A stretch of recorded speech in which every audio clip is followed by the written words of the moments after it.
Kansas, is that where we are? Thanks very much.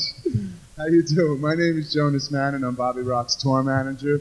I'd like to thank everybody very much for coming out. We appreciate it. It's actually because you people come out that we're able to do these shows for you.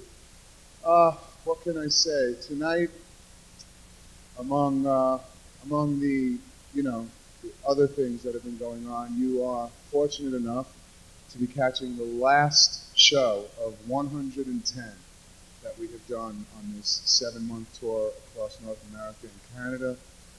So hold on to your seats because tonight it's no holds barred.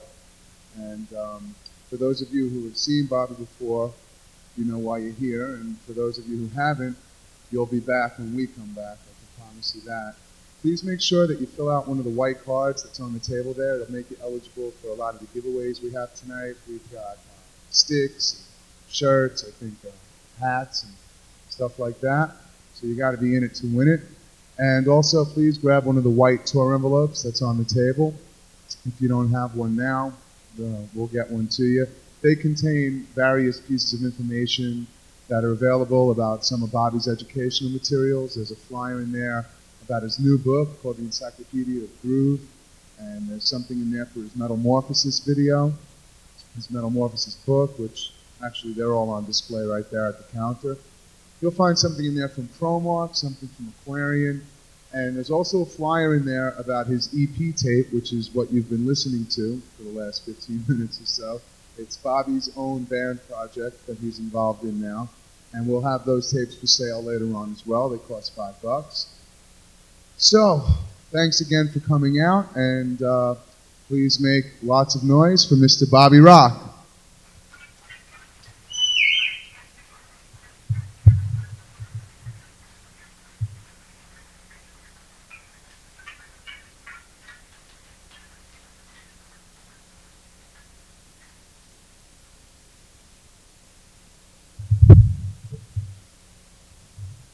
What's going on in Garden City this evening? How's everybody doing, okay? All right, it's a pleasure to be here to play with you guys, or play for you guys tonight. As Jonas said, this is it. This is the end of a long road for us here. We've been out since March, and it's been such an experience for us because we've had the opportunity to play in a wide variety of situations, and we've covered like 40 states and provinces all around North America here. We played everything from music stores to high school auditoriums to universities to rented out ballrooms at hotels to the full gamut. And it's kind of interesting that we should wrap up the night in such a nice high-tech setting here.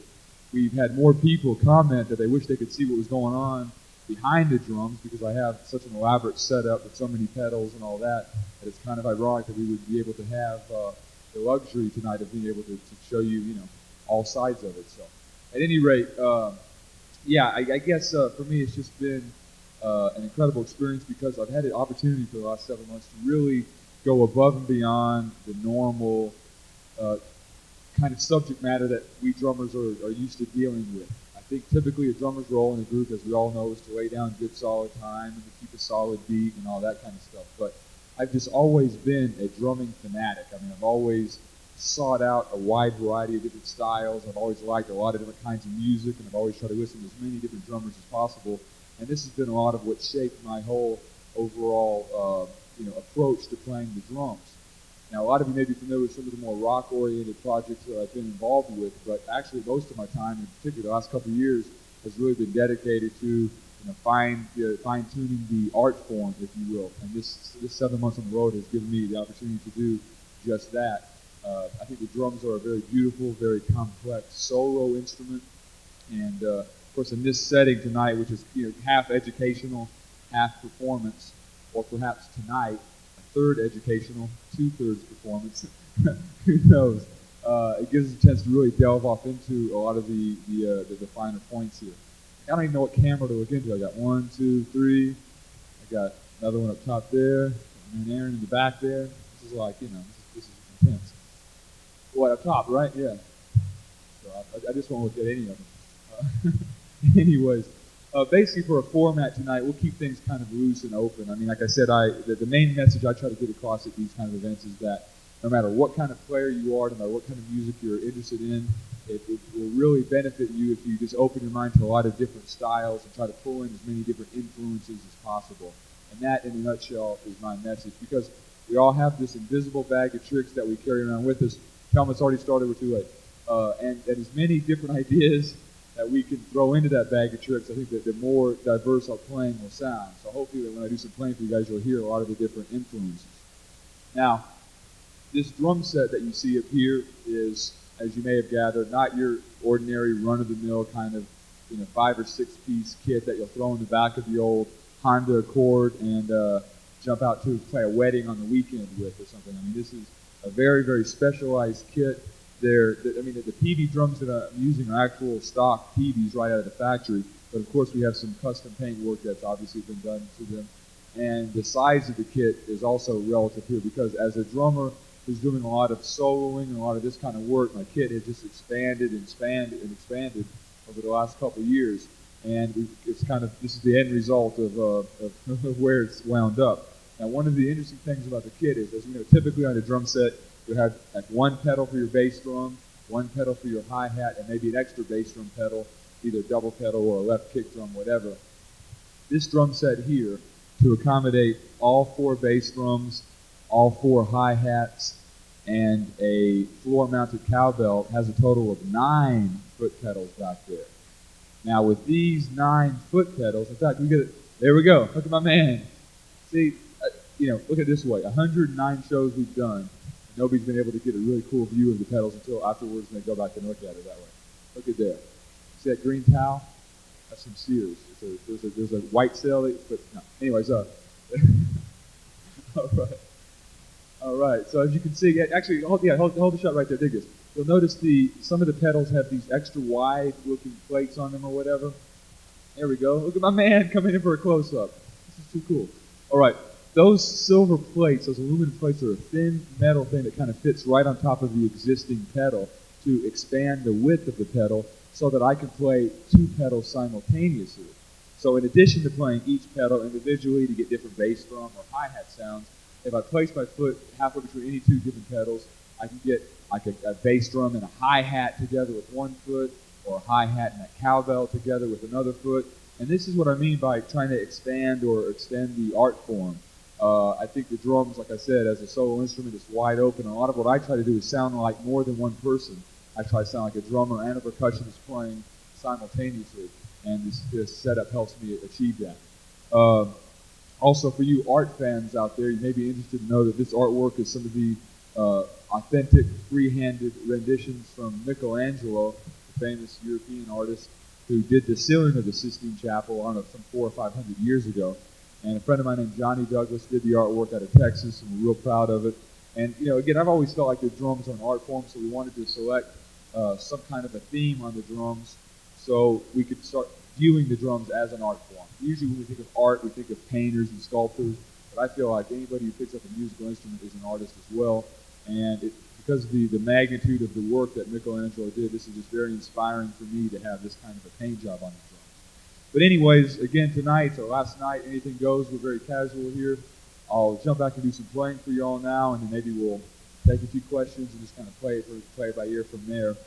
My drum solos at these things are very different from night to night, because I like to do what we call improvise, which means I just sit down and just kind of make it all up as I go along. I don't really know what's going to happen.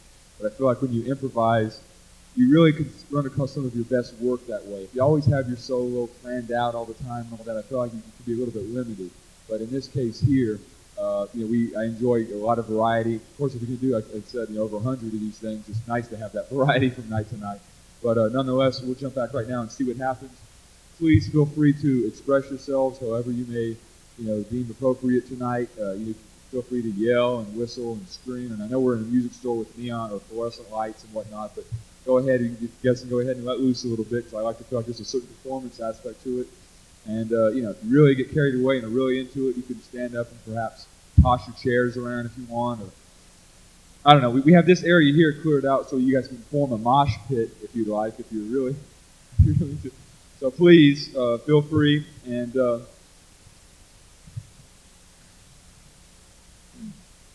All right. Well, I like to name my solos because they're each unique in their own right.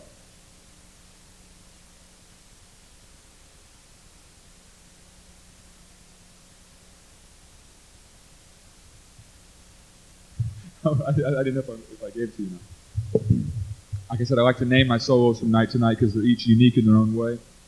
So let's call this first one Opening Statements on Closing Night.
Well, all right then.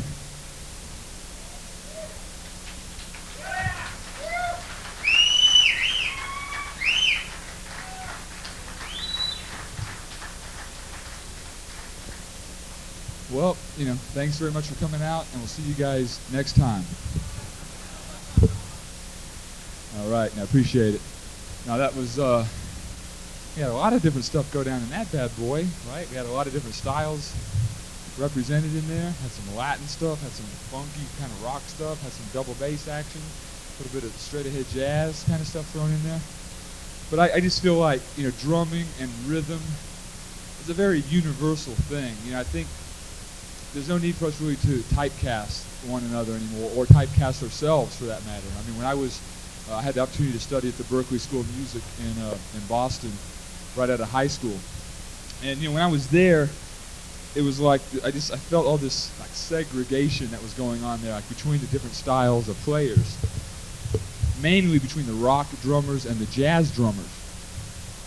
And it was like nobody was really learning from each other because they were too busy criticizing the other one's style or whatever, And it would be like the rock guys would look at the jazz guys and say, they have nothing that interests me. I don't want to play like that. They use these little, toothpicks or pencils for drumsticks, and they play at the little, Holiday Inn jazz cocktail hour things on the weekdays, and they kind of just they don't really hit hard, and they just immediately would kind of dismiss any kind of validity that there might be with jazz drumming. They didn't think that they could maybe take some of the jazz guys' chops and maybe play them a little harder or use them more of a rock way and really to expand their own vocabulary. And by the same token, the jazz guys were the same way. I don't want to play like those rock drummers.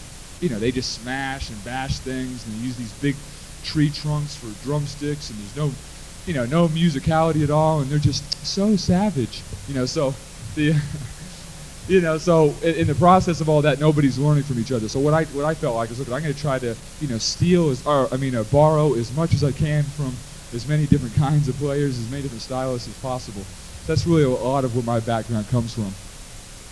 But maybe what we could do is maybe we just go ahead and start off tonight with just a couple questions, just to kind of break the ice here. And again, I'm here for you all tonight.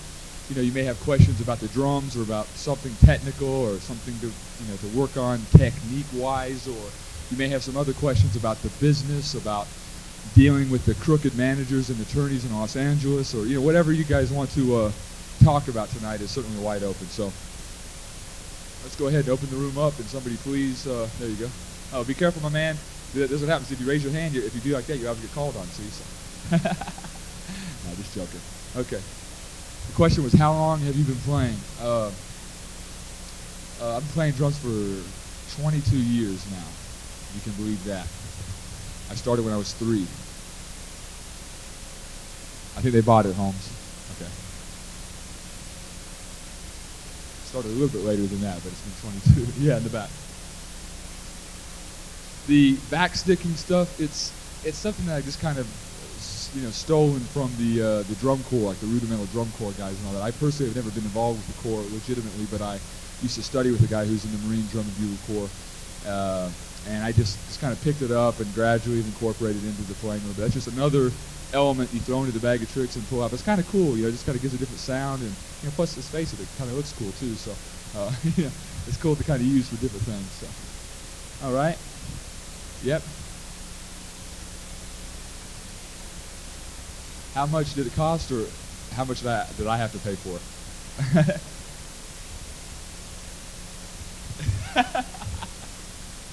Okay, the question is about the value of the drum set.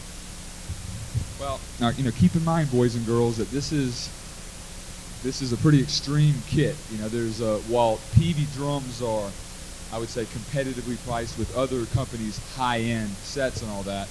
There's a lot of stuff up here. There's a lot of big bass drums up here. There's a lot of brass. There's a lot of cymbals up there. You got 9 DW pedals. You got a bunch of Latin percussion instruments scattered throughout the kit. And we did actually try to tally it up not too long ago, because this summer we actually did the Canadian portion of our tour. And every time you cross over the border, you have to have what you call a manifest, which is an itemized list of all your equipment and how much it's worth retail-wise. And what we figured is the drums, the entire drum set minus the microphones, on a retail basis. In other words, you wouldn't have to flop down this amount to, in most places, but the retail amount of the kit was roughly about $30,000. And yeah. But Todd was telling me that if you order this exact, piece by piece set tonight, he can get it to you for $4,500. Is that what you was? Yeah. All right. Okay, let's take one or two more. Yep. Okay, he's asking, was I in band when I was in school? I sure was. I started playing when I was about 10, and I immediately, I just kind of was, smashing and bashing in the bedroom. It was my father's. My father had an old set of drums up in the attic. I immediately started with school band. It was something that really made a lot of sense, because I felt like if you got to go to school, and you have a choice between, metal shop or playing the drums or whatever. Not that there's anything wrong with metal shop, but the point is I wanted to be able to play as much as I could throughout the day. And of course, band was a logical choice. Plus, it gave me a good foundation in reading and things like that. And a lot of the stuff that I learned in school band, although I did study privately as well, while I was very reluctant to work on the rudiments and some of the snare drum, the marching band stuff and all that, I really found that it really came in handy later on down the road, because as I really set out to listen and analyze or study certain players like Buddy Rich or Steve Gadd or some of the greats, I would listen to what they did, and then I would discover, oh wait a minute, this is just like a 9-stroke roll, but he's doing it on his hi-hat, or this is a paradiddle, but he's doing it between his cowbell and snare. Now the band teacher would encourage us to try to practice as best as they could and all that, but I didn't really put 2 and 2 together till later, that whatever I work on my hands, on my practice pad or whatever, was going to translate well to the drum set. So I not only encourage school band for anybody, but also working on the practice pad, working on the rudiments, all those things that we would stay away from a lot of times. Because just look at it this way: the practice pad to the drummer is like the punching bag is to the boxer. So keep that in mind there. Let me try that. Who's got a camera on me? I guess I'm looking at this one right here. Am I looking right here? Is it on now?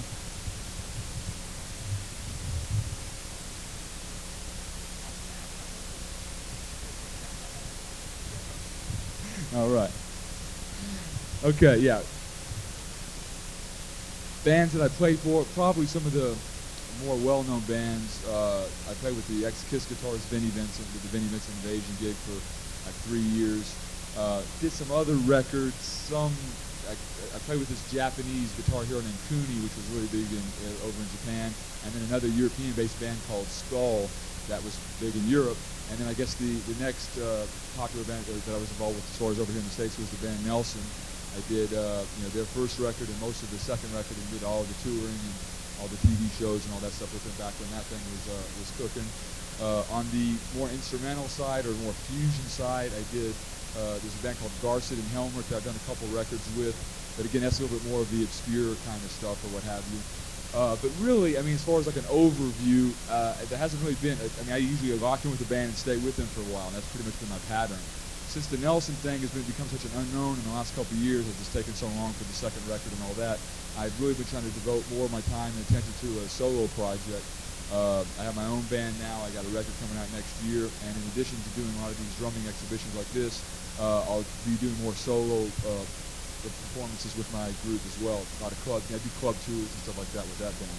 And as far as beyond that, we'll see what happens. And I'm not really sure what's. After I get off this tour, I'm going to go back and hang out and kind of see what the future holds at that point. Okay, yeah.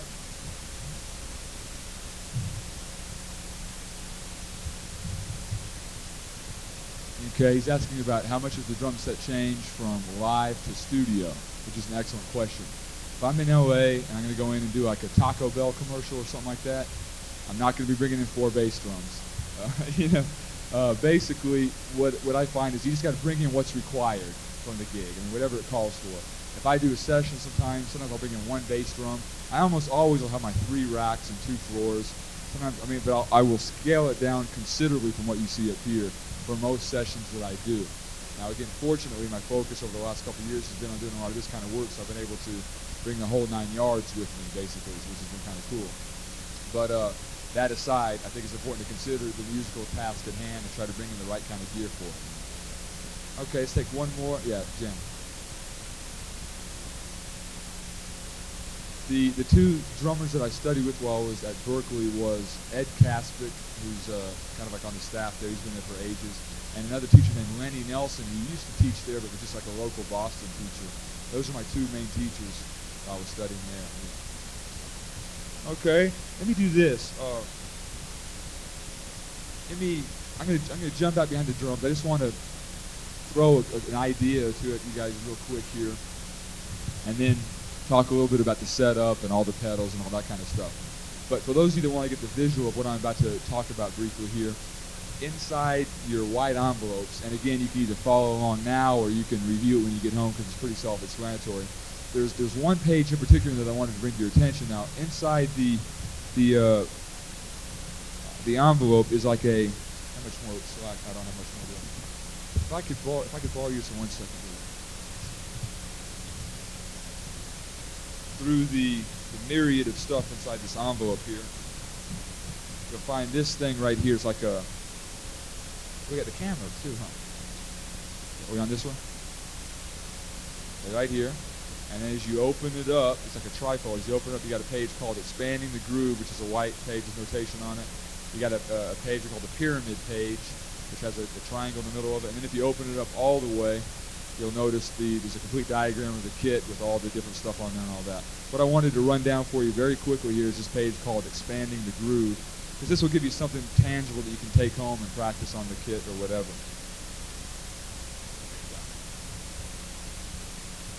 Okay, so basically what this page does, and by the way, if somebody's looking for, does somebody not get a white envelope? We have some more up there, right? Just raise your hand, we'll get one right in your hand. So we got a couple kind of scattered throughout over here that didn't get the white envelope. Okay. Basically, all this page does, the whole idea of this page is that sometimes if we're doing a rehearsal with the band or we're doing a recording session or whatever the case may be, we rely on that bag of tricks like I was talking about earlier. And sometimes what happens is just a slight change of like your hi-hat part can make the whole thing sound differently. A lot of times what I find is I'll be doing sound if I'm in rehearsing with the band or doing a record project or something, and you guys know how it is. The guitar player will turn to you, and God bless them, but they don't always know how to express exactly what it is they're hearing in their head. And they may say a lot of kind of weird things, and we got to try to decipher what they mean. And this like us with their instrument, like we don't really know what the guitar's all about. We go, hey, now do that thing where you press your finger over here and it makes that weird sound, as we all try to communicate with one another. And this typically happens in the LA studio scene. You'll get a producer behind the glass that is trying to get you to do something, and he may, for example, give me instructions like, or maybe I'm doing a commercial or something, he'll say, hey Bobby, sounds great, buddy, just keep on doing the same thing, but change it up a little bit. Now think about that. Keep on doing the same thing, but change it up a little bit. That sounds like two separate sets of instruction to me. Like, well, do you want me to keep on doing the same thing, or do you want me to change it up a little bit? And more often than not, what they mean is they like the consistency of it. They like how it's locking in with the bass player or whatever, but maybe they want to give it a little bit different feel. And what this page here does is it kind of illustrates how, without changing the kick and snare pattern, you can give a pattern a different kind of feel. So let me try to, wait a minute, let me see if I can, I think I can go under here, right? Let me attempt this tightrope of a walk back up behind the kit here.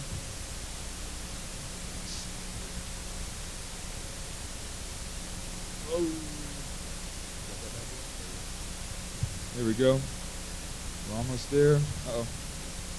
Oh, you know what? I gotta come underneath this little spaghetti bowl thing right here.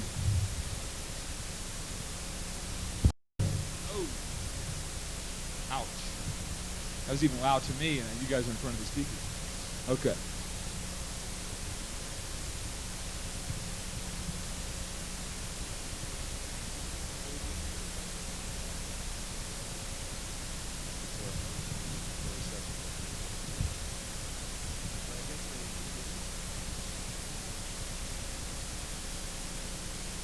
Okay. Here we are, ladies and gentlemen. Now, how is this microphone sound going to be for you? Is it going to be in the way? What's that? Right now, but how about? when we talk about the pedals, let me know. Okay. So this page is pretty simple. As you'll see, example one basically illustrates like a simple rock pattern that we all have heard 1,000 times. It has eighth notes on the hi-hat. And we just play it like this.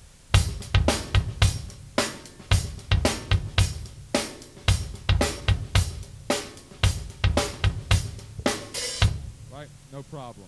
Now, this page, again, throughout the entire page, the kick and snare drum pattern will not change. But what we're going to do is different things with the hi-hat. So, for example, on number 2A, we have what we call an ostinato approach. This is just a repeated one-beat figure on the hi-hat that goes like this.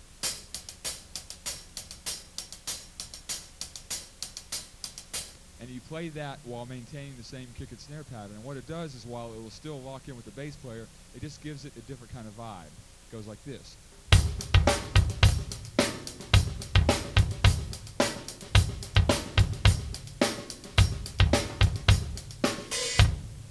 Okay? Now, example 2B is just a different ostinato. It's got an open and close hi-hat part. It goes like this.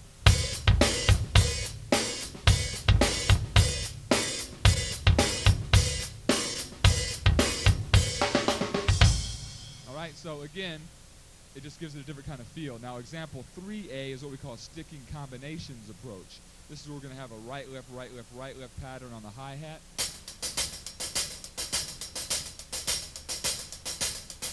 Still catch 2 and 4 on the snare, and it'll give it a lot more momentum. It sounds like this.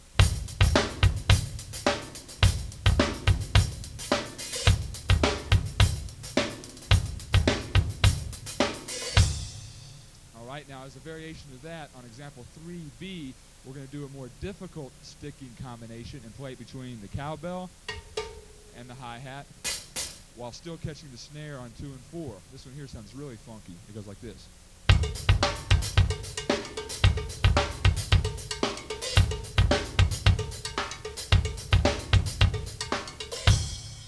Notice the kick and snare part is still. So they can't get too mad at you for changing it up because you still have that fundamental, groove happening with the bass player. I think when we start muddying up the waters with the real,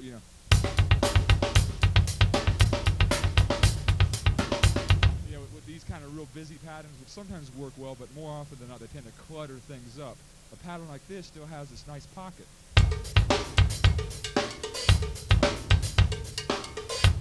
Okay? Now in example 4, we have a very interesting one. This is called a linear approach. With linear drumming, nothing will hit together at the same time. There's not going to be like a hi-hat and snare or hi-hat and kick together. Nothing hits together. So what you're going to do on this case here is just simply fill in the missing 16th note between the kick and snare parts. So if you're going...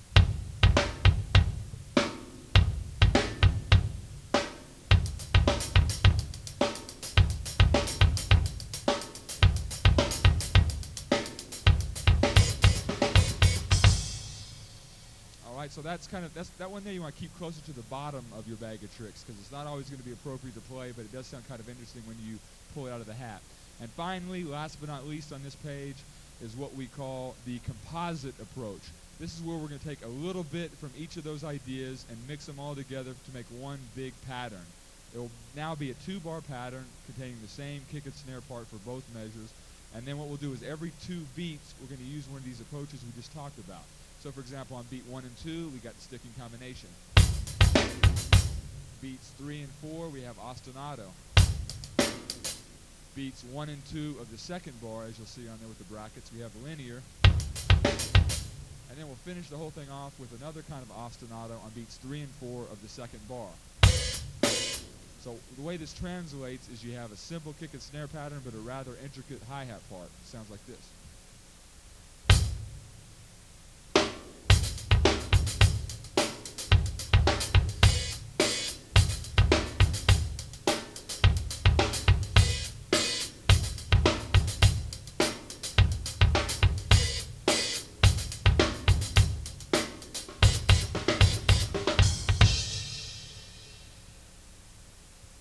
So the beauty of this is that you have kick and snare patterns that work well with any song, but by changing the hi-hat part, you can experience or experiment with a lot of different kind of feels. Now, before we put these trifold things away, just keep in mind, it's a pretty self-explanatory page, but just to the left of that, you got the pyramid in the middle of the page. This is just something very important I want to just run through so you'll be able to understand what I'm talking about here. And that is that I found, as one of the most important things to try to mention at these drum clinic things, and this really applies to anybody that plays any instrument or is involved in any kind of artistic adventure, really. And that is that there are really three aspects that go into what we do here. There's the conceptual side, the technical side, and the emotional side. Now, all I mean by that is, for example, this page that we just had here, like on example 3, we talked about the sticking combinations approach. Now, you guys can look at that example, and conceptually, the concept is just the idea. Without even playing, you go, okay, I understand what that means. He's going to play something on his hi-hat, catch the 2 and 4 on the snare. You have the idea. It's a concept, a Latin pattern, a linear idea, double bass soloing. These are all concepts. So we understand that we have to know what to play. We have to have ideas first. The second phase is the technical side of it. This is our technical ability to play it on the drums. So just because we know what a sticking combination idea is doesn't mean we can play it. And I'm sure we've all had many a time in the practice room, and we'll have many more times in the future where we've struggled through basic grooves when we're first learning them. Like the sticking combinations idea, probably the first time you played it, you may have found yourself,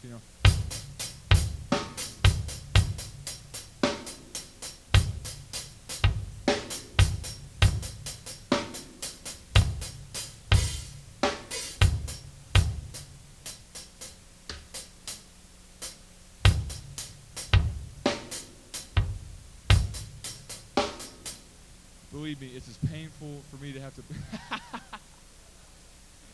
it's as painful for me to have to play it that way as it is for you guys to hear it. So we understand the concept. Now we got the second phase. We got to get the technical side worked out. So we go, okay, it's a right hand with the right bass, then 2 more hi-hats, then the left hand with the right bass drum there, and then it's a snare drum. I mean, we just, we struggle through it. We always are going to do that.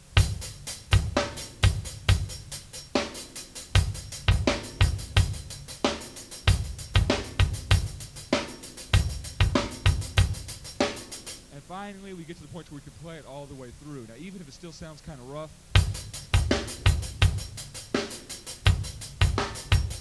sometimes we'll go, okay, got that one down, let me move on to the next one. And what we forget about is, of course, our third and final aspect, and that is the emotional side. And that is, all that means that whatever you play, whatever idea you have, whatever idea you can then execute on the drum set, you want to ultimately play it with some kind of emotion. And this is very important. So like on that pattern there, I'm not going to play it real stiff and rigid like that. I'm going to try to get some kind of groove happening instead of just, something like that. I'm going to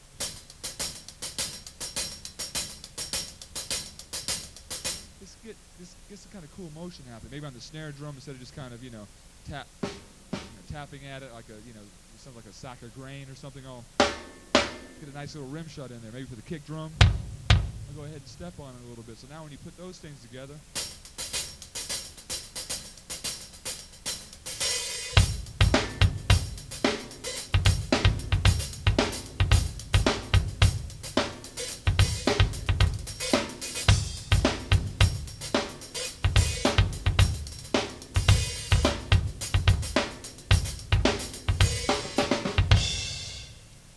to express myself through that groove. And that's what music is all about. So what you'll want to do is just keep this pyramid thing in mind as you evaluate your own playing. If you see a videotape of yourself or hear a recording of your playing at rehearsal or in practice or whatever, ask yourself those 3 things. How are my drumming concepts? Do I need some new ideas? Okay, cool. I'll go out and study with somebody, or I'll go buy a drum book or video, or I'll go to a clinic. I'll do something to stimulate my conceptual side. Then for technical side, that's where it comes to be. That's between you and your drums in the practice room. Hitting the practice pad, get some extra practice in during the day. These things will help develop technique. And then ultimately, from an emotional perspective, this is where you just want to help. Whatever idea you have, make sure you express it properly and get a lot of feel and emotion happening out of it. So, anyways, that's the story with that kind of stuff there. Before I do some more playing for you guys, let me just give you the quick rundown on this pedal setup back here. Okay, my man Aaron's all over it now. Let me see if we start here. Look at my man. we'll start over here. All right, as I mentioned before, I realize this is very unconventional. There's probably not a lot of kits out there that have this elaborate of a pedal setup. But keep in mind that I've added these pedals one at a time. I didn't go from 2 or 3 to 9. I would add one, live with it for 6, 8 months, add a second one, go out and do a couple of these tours, go back home, add another one, and I always would add them as I heard it. If I heard a need for that extra kind of sound, I would try to find a way to duplicate it, and that's what kind of prompted this pedal setup. So starting with pedal number 1, what we have is what we call a Latin percussion Gahate bracket. The Gahate bracket is a device that enables you to mount any handheld or Latin percussion instrument on it. You put a kick drum pedal up to it. In this case here, I have a cowbell on it. So it's a salsa cowbell mounted on a Latin percussion Gahate bracket. Okay, pedal number 2 is my regular traditional Sabian hi-hats, 14-inch rock hats on a regular hi-hat stand. No mystery. Pedal number 3 is a customized DW pedal that has an extra long boom extension arm that extends out to my far left, enabling me to play on this remote bass drum way over to the far left. This is my 26-inch kick. Okay, pedal number 4 is a regular 24-inch kick drum here in the front on my left side. And finally, pedal number 5 is a remote hi-hat where I got the pedal to the left and a pair of 12-inch mini hats over here to the right. Okay, now, starting on the right foot side, okay, you got the shot? We don't want to do this because it'll be obscuring the vision here. All right, pedal number 6 is another remote hi-hat that extends all the way over here to my left. Has a hand-hammered, Sabian hand-hammered China-type cymbal on top of a regular hi-hat bottom. So it has that beautiful garbage can lid sound to it, see? I think you have to be a drummer to really appreciate that. All right, pedal number 7 is my regular 24-inch kick drum. Pedal number 8 is another customized DW with an extra long boom extension arm that enables me to play the outside 26 to my far right. And finally, last but not least, we have what we call our rectangular orchestra crash hats. The pedals to the far right. And I don't know if you guys can see it, but way over here to your far left is like a pair of, essentially it's a remote hi-hat that has a couple of Sabian Roctagon cymbals on it. The Roctagons are these like stop sign shaped cymbals like you see over here. I got a couple 18-inch ones that are on this remote hi-hat. And basically it's meant to kind of emulate a suspended cymbal setup, kind of like a marching band guy or an orchestra percussionist might have. But now we can do it ourselves here. And that's basically what the whole idea behind this pedal setup is. We hear sounds, we try to find ways to duplicate them on the set. Now, as I mentioned earlier, this gives me access to different sound sources. My 2 primary kick drums are 24 by 20 inches deep. All right, now by being so deep, that gives them a nice punchy sound, and I have a little bit of foam rubber in the kick drums to make the sound even more clear and defined. So if I'm doing something like that,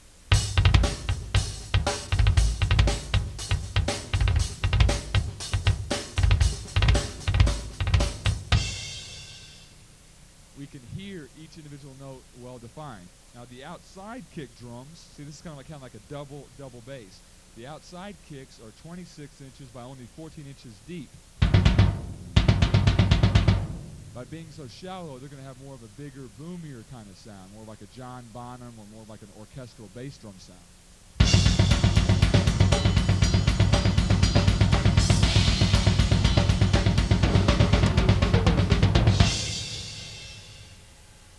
So I can access these bad boys either individually like that, the 24s and 26s individually, or in an emergency situation, if I had to, I could play all 4 bass drums simultaneously by placing each foot halfway between, see there, each of the pedals. And that's where that extra wide pedal board thing comes in handy, because now if I put my foot, right here is just the 24, right here is just the 26. If I go like this, I get both of them.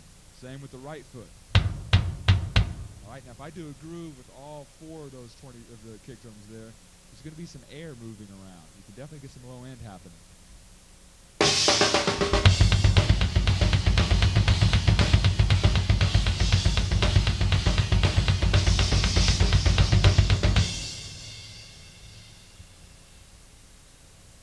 See there, so if you have, yeah, all right.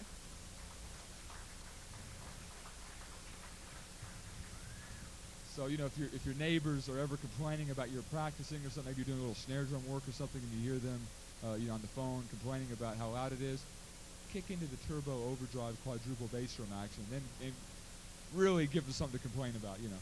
But yeah, so that's the beauty of it there. One other cool thing regarding this multi-bass drum setup is, of course, the fact that I can access the different sounding bass drums, and this will be really cool to see on the screen as well, because you can see how we can utilize the 2 for the price of 1 pedal thing.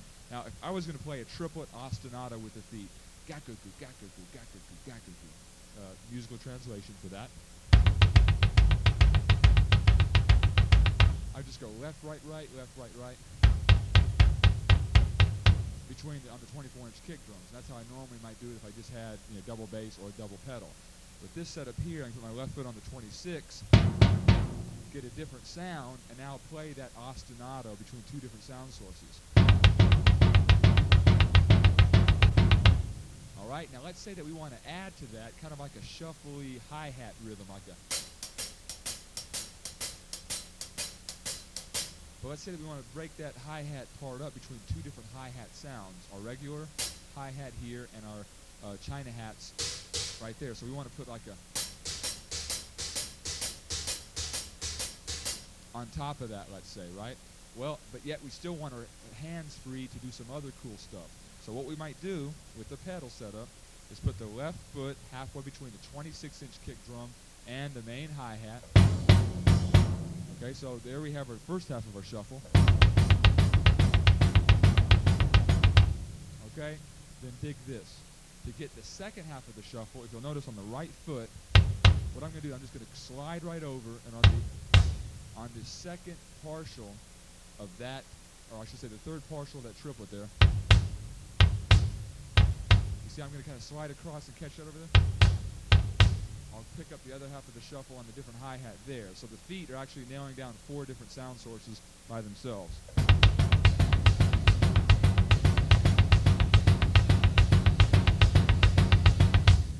All right, and we haven't even started talking about the hands yet, see? So you can see how by doing some of these things with the pedals, we can really get a lot of different sound sources cooking that way. So that's basically the cool part about it. One other thing I'll just mention really quickly, in its most practical sense, I like to be a percussionist and a drummer at the same time sometimes. So if I'm playing a groove like this, let's say,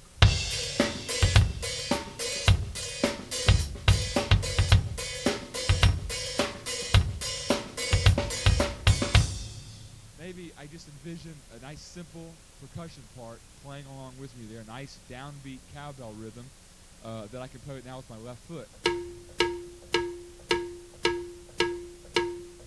If I still do my groove on top of that, it sounds like a drummer playing a groove and a percussionist playing a simple cowbell rhythm.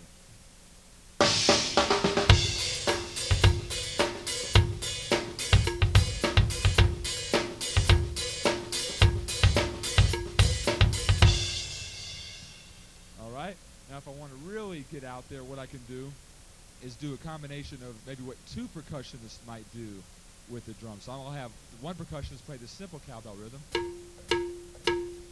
Maybe I'll have the second percussionist play a busier, more authentic Latin-sounding cowbell pattern on this cowbell.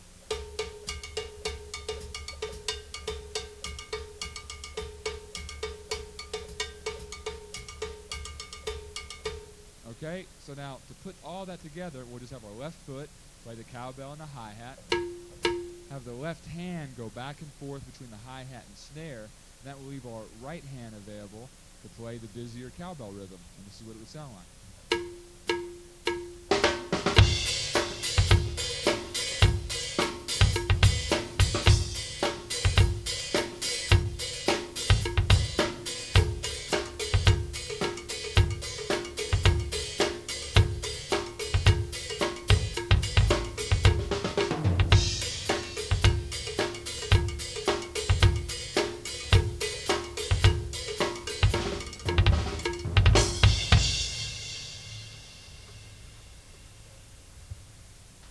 right, thank you. Just, thank you. Just a couple ideas. All right, so before maybe we, open the room up for some final questions here tonight, let me go ahead and do some more playing for you here. On this solo here, I'll try to maybe integrate a little bit more of the Latin kind of stuff. By the way, my Latin percussion setup over here to my left includes about 6 different drums. In addition to the variety of cowbells, the mambo cowbell, the ridge rider, the salsa cowbell on the floor, and of course the jam block. What I have up here is like these 6 drums, a 13 and 14 inch timbali, a 9 1/4 and 10 1/4 inch timbalito, and then finally, the newest addition to the family, a pair of 6 and 8 mini timbalis. All right, so all these instruments kind of give me a complete little miniature percussion section in addition to the regular drum set. So it's kind of a challenge for me to try to think like a percussionist and a drummer simultaneously. But this is how I think we advance the art form along. So let me take a solo. I don't know what all is going to happen in it, but we'll try to incorporate some of these different Latin ideas. Who knows what's going to happen? Let's have some fun with it. Let's call this round 2 on closing night.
righty, thanks very much. I appreciate that.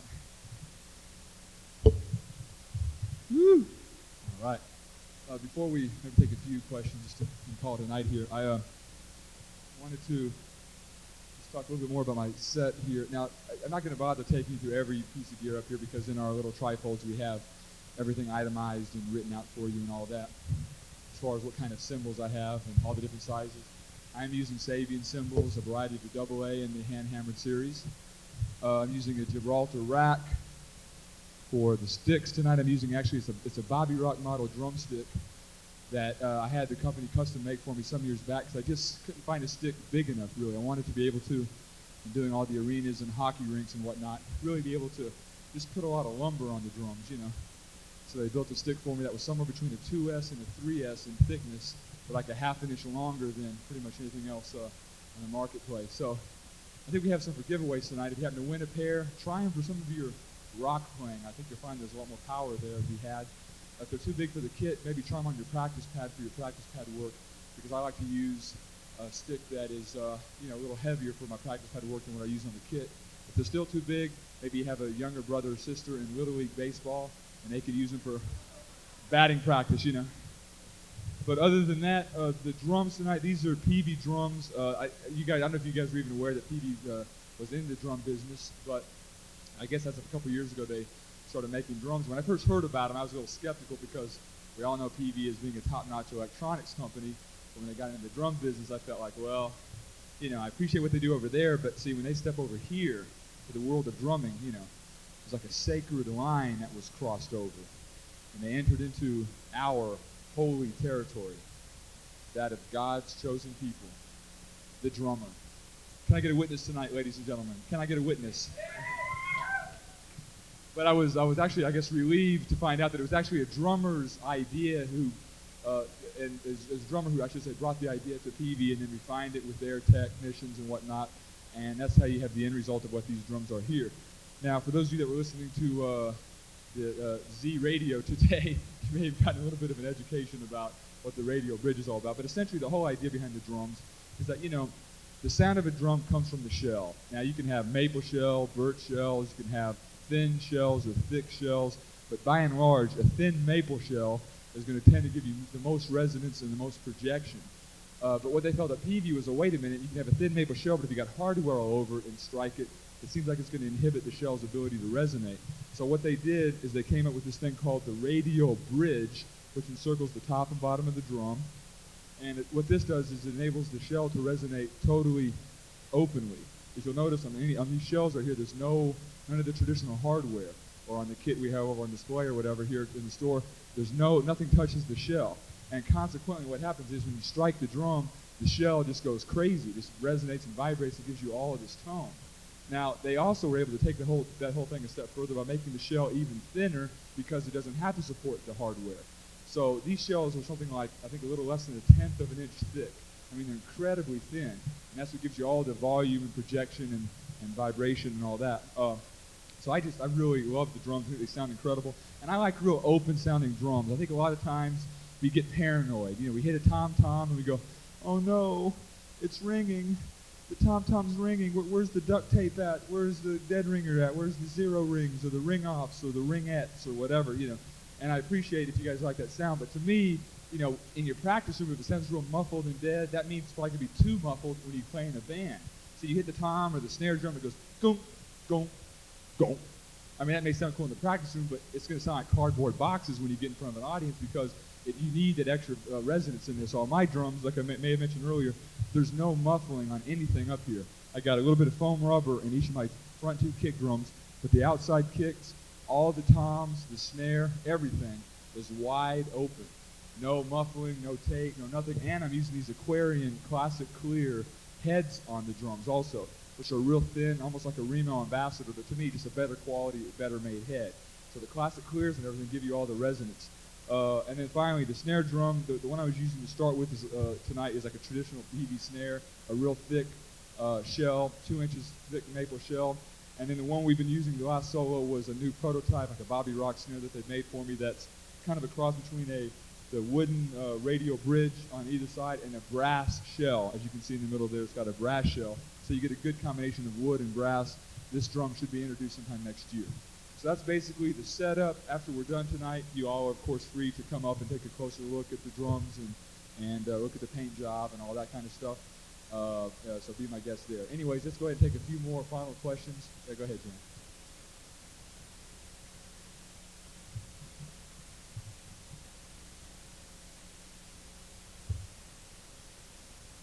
Okay, Latin drumming, you know, I had a great teacher in Boston, and that's all there is to it. And Ed Caspick, what he did is he would just have me do a lot of it. He said, here are a bunch of right hand patterns. Here are a bunch of right foot patterns. Here are a bunch of left foot patterns. Here are a bunch of left hand patterns. Go to the practice room this week, but put together a lot of combinations. See you next week. And what that does is it gives you a tremendous amount of coordination. Now, I hadn't really seen many books that had that focus on Latin drumming because it's a vast subject. There's a lot of different things to do. But if you're interested in my, of course, in my video I cover, but also in my book, my Metamorphosis book, I have a whole chapter on Latin drumming. It's only about 6 pages long. But what it does, it really it very densely packs in a lot of the ideas, just as my teacher showed me. A lot of the individual right hand parts, a lot of the individual left hand and kick drum parts and hi-hat parts and all that. So that's the concept, just putting things together individually like that, and that he was the primary source of me learning that method.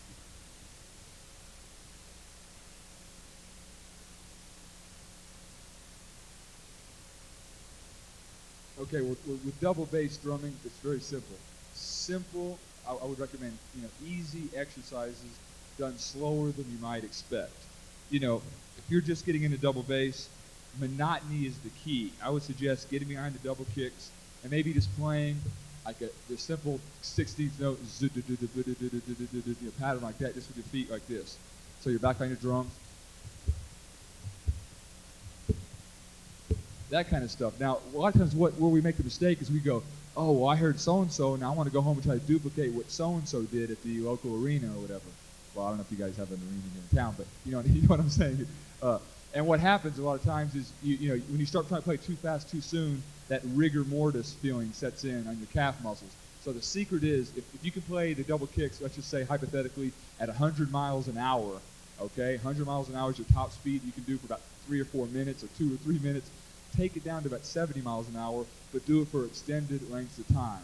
And therein lies the secret. Work a little slower tempo for longer periods of time. That's how you'll develop speed and endurance like that. And as far as the other combinations are concerned, I just do it very slow. Right, left, maybe one hit with the hand, 2 hits with the feet.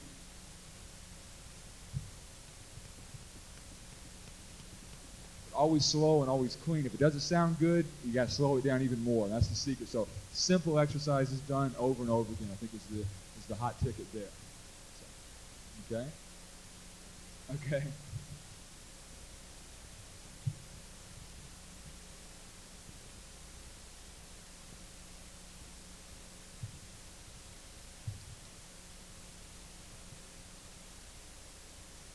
Okay.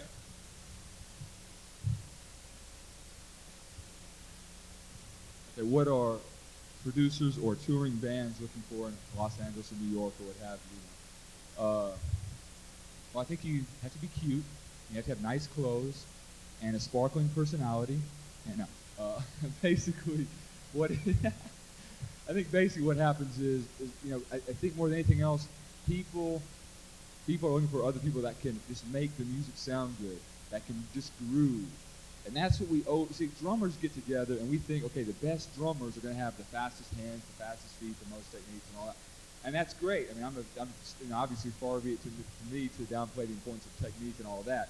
But when you get in a musical situation, think about it. If you're a guitar player, all you want is somebody that's going to come in, be quiet, sit down behind the drum, and lay down a nice groove to make your song sound good. And now, if you can do a drum solo and do all that kind of stuff, that's just icing on the cake. But essentially what they're really looking for, right, is just somebody that's going to come in and play well and sound good and make their music sound good. So I think they have to be, first of all, they have a nice, strong groove, good feel, good pocket. Producers like guys that can play with a click track. We can play with the metronome really tight and really strong. We can get it in and out of the studio quickly because time is money in the studio. So that's one of the qualities that producers look for. Touring bands, it's a similar thing, but I think they just want you to have the ability to play consistently night after night. Just things like that. More of the meat and potatoes side of drumming than anything else. although I don't advocate the use of meat in one's diet. But that aside, you know what I'm saying, just the whole meat and potatoes, the basic part of drumming is what I think most of those people are looking for. And also, needless to say, your ability to get along with people. I mean, let's face it, that's a big part of it. If somebody is a problem to get along with, if somebody has a drug or alcohol problem or anything like that, that stuff is old hat nowadays. I mean, believe me, as far as the whole drug and alcohol thing goes, nowadays when people ask me for a referral, one of the first things they ask about the guy is, does he drink? Does he do drugs or whatever? And I'm thinking they want me to say, yes, he does, or whatever, you know. I always go, no, he actually doesn't. Okay, cool. What's his phone number? It's like, now, you know, I know that the media, and there's certainly guys that indulge in that, and I went through a phase when I was really, really young when I did the drug and alcohol thing. But I got, you know, I went through this program and got straightened up at a very, very young age, and I've made it through my entire high school years and my entire career and all that, totally drug and alcohol free. And the reason I mention that is because a lot of times we always hear, like on Entertainment Tonight or whatever, about so-and-so with so-and-so band who wrapped his car around a telephone pole on a DUI and, you know, that whole vibe. But really the truth of the matter is that the trend has certainly changed a lot in LA and New York as far as that whole thing goes. It's just too much of a business nowadays, and people don't want the liability of you're having a drinking problem or a drug problem, you know. So all of those factors, I think, are what play in, particularly for a touring band that they're looking for. Okay, my man right there in the gray shirt had his hand up. That's you, my man. Go ahead, bro. Do I get tired after I'm done playing? Well, after 110 of these, I would say that I'm pretty much in condition to do it. Even early on, I mean, before I went on the road, I have a pretty serious training, physical regimen that I keep up with year round. It involves weightlifting, it involves going out and doing some running, some wind sprints, and jogging. I'm very particular about the food I eat. It's almost scientific the way my lifestyle is. And as a result, I mean, I can do this, endlessly just because my body's in condition to do it. And I think that's important, especially if you're doing a lot of touring. It's important to take care of yourself, take care of your body, try to eat the right kind of foods and all that, because the road will wear you out otherwise, So that's why, to answer your question, no, I don't really get tired. Yep. Can I play any other instruments except the drums? No, I can't. I played just enough piano to squeak by at Berkeley for my jazz composition and arranging class, as I had to write out various trombone and trumpet parts. But other than that, I just never picked up another instrument. I think all it can do is really help, but I was just always so fanatical about drumming that consumed most of my practicing time and whatnot. Okay, let's take a couple more in the back there. Musical influences? Yeah. Again, it's just so vast. If you saw my record tape and CD collection, like I was saying, you'd see everybody in there, from a lot of, all the rock stuff and a lot of traditional jazz. I like a lot of jazz stuff, Coltrane, Miles Davis, a lot of that kind of stuff, a lot of fusion bands. I have a lot of, ethnic stuff, West African percussion music and Latin stuff and all that, a lot of funk and R&B. Everything's in there, so it's kind of hard to like, Return to Forever, for example, a big fusion band from the late 70s, was a big influence of mine. The Billy Cobham stuff, the Buddy Rich stuff, those are two of my probably all-time favorite drummers or what have you there. Just a ton of different guys like that, I guess I just happen to like all different kinds of music, and I'm fortunate to be able to enjoy a lot of different things. Okay, one or two more. Who else has something? Okay, my man.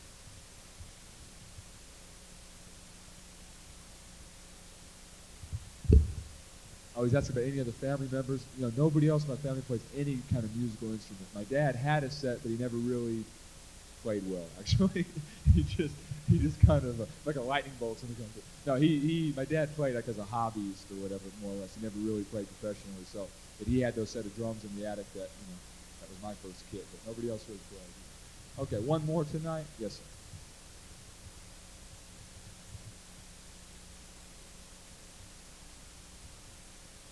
Okay, starting out for a 10-year-old, the size of the kit, I would say less is more. I mean, this would certainly be the biggest size you'd want to get right here. You could maybe go 2 rack toms, 1 floor tom, or at the least 1 rack tom, 1 floor, and then of course your kick, snare drum, hi-hat, and maybe a ride cymbal, and possibly a crash. And then of course a full set of Latin percussion timbales. No, I'm kidding. Less is more because as a 10-year-old, you want to make sure you get the fundamentals down, you get the basic 4-way coordination down. I mean, electronic drums, it's cool. It's cool for you because they're not going to be very loud in the house. I mean, you know. But my feeling about electronic drums is I feel like there certainly is a place in this world for them. But when a drummer is learning how to play, I think it's better for an accomplished acoustic drum player to adapt to an electric kit than to be starting on an electric kit from the get-go. It's a little different with guitar because it's still the same basic mechanics on an electric versus an acoustic. But those electronic drums, they feel differently, they sound differently. I think it'd be cool if you hit real live drums and learn the subtleties and all that of those drums. All right, let's do this. I feel like, it's the last night. I know we're kind of pushing the clock a little bit here, but I just feel like maybe we should just jump back, do one more little, saying goodbye and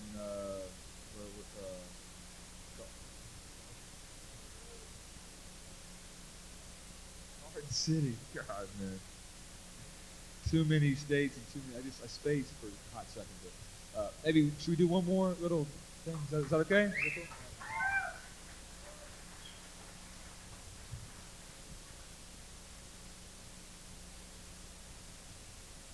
Okay, before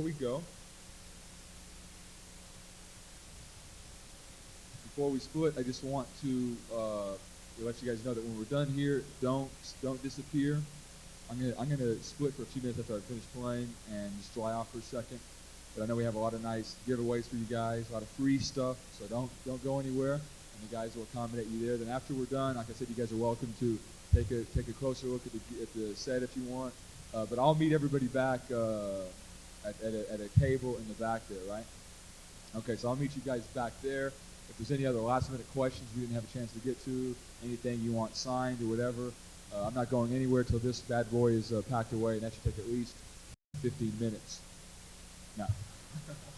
It's going to be a little while, so we're going to be hanging out tonight for a while, and I look forward to meeting some more of you.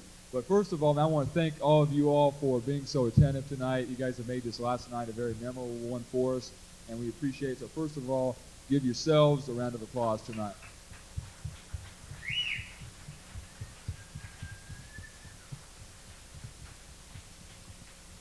Okay, so now if anybody didn't fill those cards, then you'll have an opportunity whenever I'm done playing to go ahead and fill your name and all that stuff. Also, I wanted to, of course, mention, first of all, Bill and the entire gang here is shooting. I know there's more cameras than I can look at here.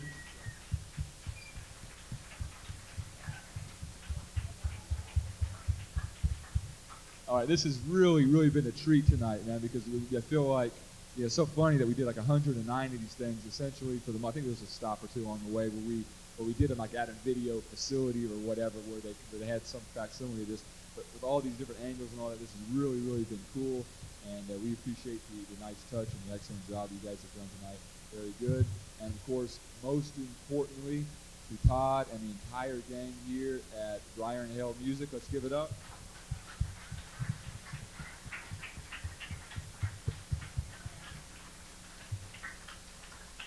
Really, I mean, my man, I really appreciate it. Again, you guys have made this last day very smooth for us. You guys have been very professional and given us a first-class job. Having our guys at Z99.9 involved with the remotes and the station support and all that today has really been a nice touch. And we appreciate y'all's professionalism. And again, you guys remember, man, these things, obviously as you're walking off the street free of charge, these things are not like a money-making venture for the store at all. I mean, think about it. And these guys got to clear the store out and set up all the chairs. They bring the PA in and the video cameras in. I mean, this has been a tremendous undertaking for the store to do, not to mention all the advanced promotion and all of that. And really, it's just a reflection of their support for the whole, educational process. And like Jonas said earlier, this is what keeps us out on the road for these last 7 months. So again, we appreciate everything. Todd and the gang at Brier Hale Music, please.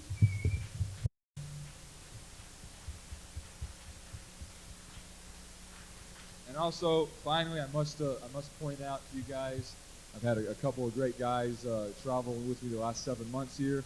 I'm going to assume that the Cub Scout is out for the count. Is that right? Cubby! You got to grab him. We just got to take a minute and do this. You guys got to understand something, man. These two guys have been out with me the entire 7 months. These guys do all the driving. My man Jonas, as you see there, we'll have a chance to applaud him in a second. He's the tour manager. He takes care of all the details.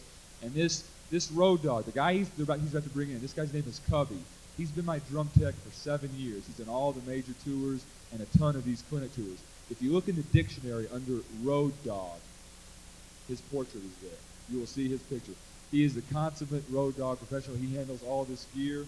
He handles the tweaking of the sound and all that. This is a huge kit with all the microphones and all the pedals and all that. He's one of the best techs out there today. Ladies and gentlemen, Cubby. Let's give it up for Cubby.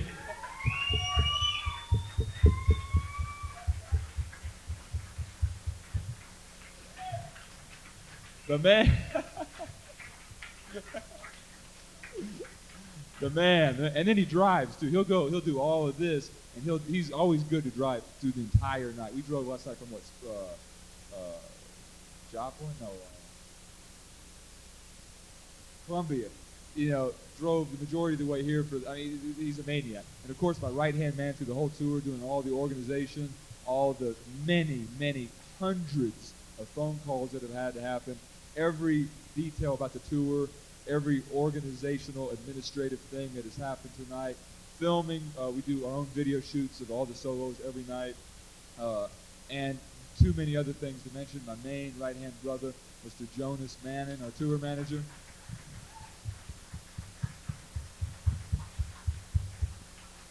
Holding it all together. And I got to say, maybe because I have these couple guys that are with me, that's why my man says, do you get tired when you play? This is why I can play every night, because I don't have to, they take care of all the day-to-day grind and all that. I really appreciate everything. These guys have been there all the way for me, and we feel like we've done something really revolutionary here. I don't think this has ever been done, that the guys have jumped out and went town to town with all their own gear for this extensive time. So we're all proud to be part of the thing. We're glad you guys are with us on the last night. Again, we appreciate y'all coming out. Don't go anywhere after I'm finished. We'll meet you guys at the table. We'll do one more for the road here. Let's just call this one, what, Holmes? I don't even know what to say.